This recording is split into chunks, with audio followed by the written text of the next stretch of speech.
आपका फिर से एक बार स्वागत है। मैं आपके लिए एक नया वीडियो लेकर आ चुका हूँ जिसमें हम लॉज़ एंड मोशन, और इस वीडियो में आप स्टे ट्यून्ड रहिएगा क्योंकि मैं इसमें सिर्फ लॉ और मोशन नहीं कराऊँगा।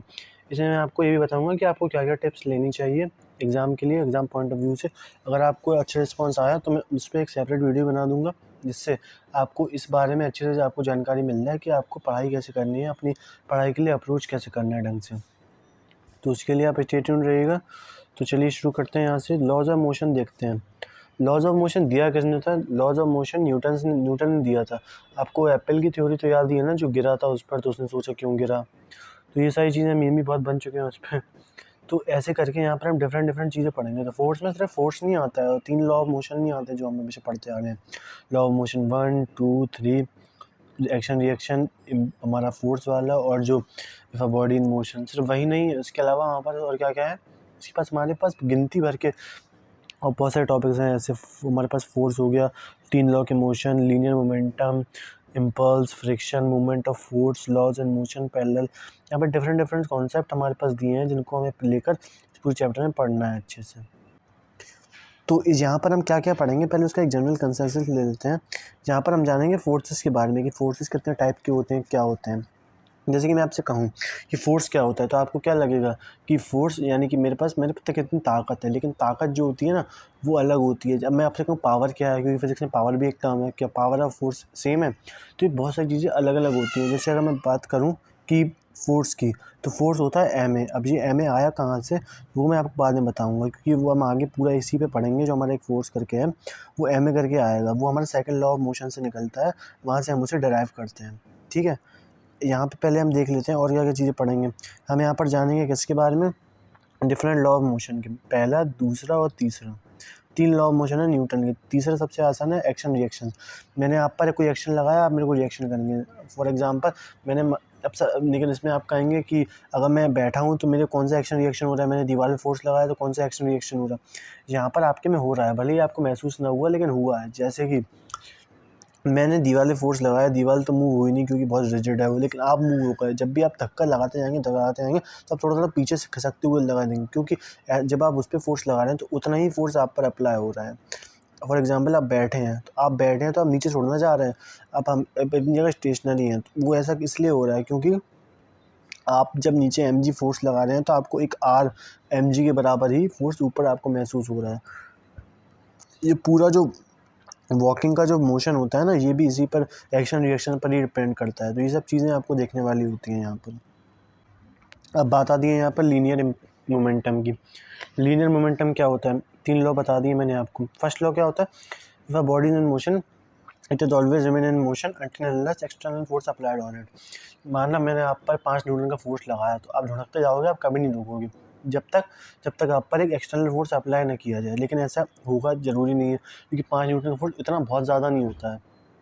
तो जब भी मैं आप पर एक इस न्यूटन का फोर्स अप्लाई करूँगा, तो आप जब तक नहीं आगे बढ़ते रहेंगे, आप जब तक धुड़कते रहेंगे, जब तक आप पे ग्रेविटेशनल फोर्स, फ्रिक्शनल फोर्स, आप पे एयर फ्रिक्शन, ये सब चीज़ें आप पे अप्लाई ना हो। तो ये सब बहुत सारी चीज़ें होती हैं जो आपको रोक के रखती हैं और आपके normal day to day life को ईजी बनाती हैं।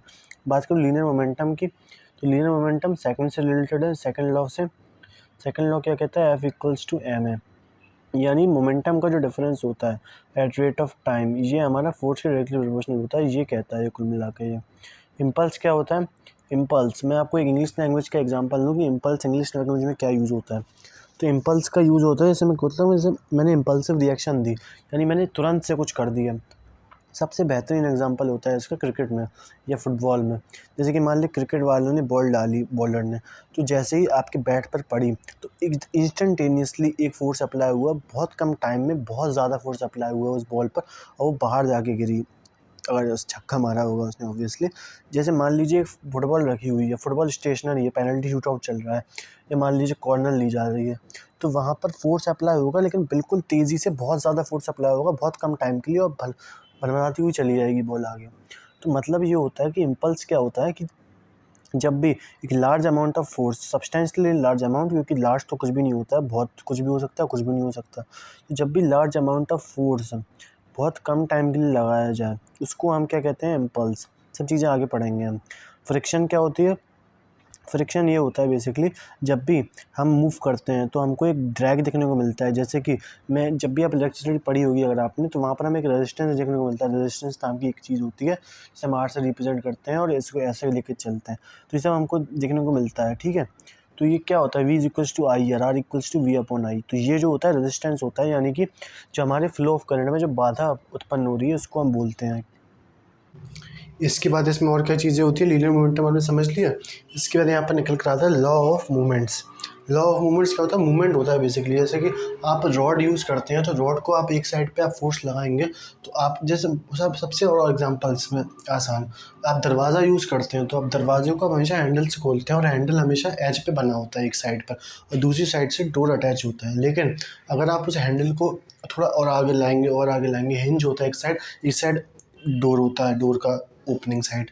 तो अगर आप हिंज को पास लेके आते आएंगे और आप अपना हैंडल बीच में लगा देंगे खोलने के लिए, तो आप पर उसमें बिल्कुल आपको डबल फोर्स अप्लाई करना पड़ेगा। और अगर आप और बढ़ा देंगे, जैसे कि मैं ये बात कर रहा हूँ, अगर आप समझ में ना आ रहा है तो, जैसे कि मान लीजिए ये डोर है एक, यहाँ पर ये वॉल से कनेक्टेड है, आगे वॉल है और यहाँ पर डोर का हैंडल होता है नॉर्मली। अगर आप इस हैंडल को यहाँ से हटा के यहाँ लगा दें तो आप पर बहुत डबल फोर्स अप्लाई होगा। अगर आप यहाँ पे लगा दें बिल्कुल इसके पास, तो आप पे और ज़्यादा फोर्स अप्लाई होगा। और शायद अगर आप इसको यहाँ लगा दें यहाँ पर, तो आप खोल ही ना पाएँ। समझ रहे हैं आप, बहुत ज़्यादा आपको फोर्स अप्लाई करना पड़ेगा तब जाकर वो गेट खुलेगा। तो ये हो गया आपका ओवरव्यू। पैरेलल फोर्सेस क्या होते हैं, जो पैरेलली अप्लाई होते हैं, ये सब मैं आगे बताऊँगा आपको।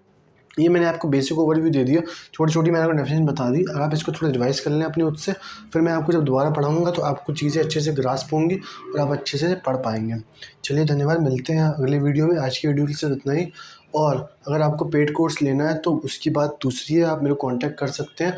और अगर मैं बात करूँ कि एग्ज़ाम चल रहे हैं तो उसके लिए मेरे पूरा आपके लिए एक वो है, पूरी शुभकामनाएं हैं। आप अच्छे से एग्ज़ाम दीजिए, पढ़िए आप अभी। अब अगर आप हो चुका है आपका, क्योंकि अभी तो एग्ज़ाम चल ही रहे हैं, तो आप ध्यान से पढ़िए। बस जो आप पढ़ चुके हैं एक बार देख लीजिए और ज़्यादा दिमाग को फोर्स मत डालिए, क्योंकि अगर आपने दिन में पढ़ा है साल भर, अच्छे से वीडियो मेरे करे हैं फॉलो, तो आपको कोई दिक्कत नहीं होनी चाहिए ज़्यादातर एग्ज़ाम में। तो ऐसे करके आप देख सकते हैं अच्छे से। चलिए मिलते हैं अगले वीडियो में, धन्यवाद।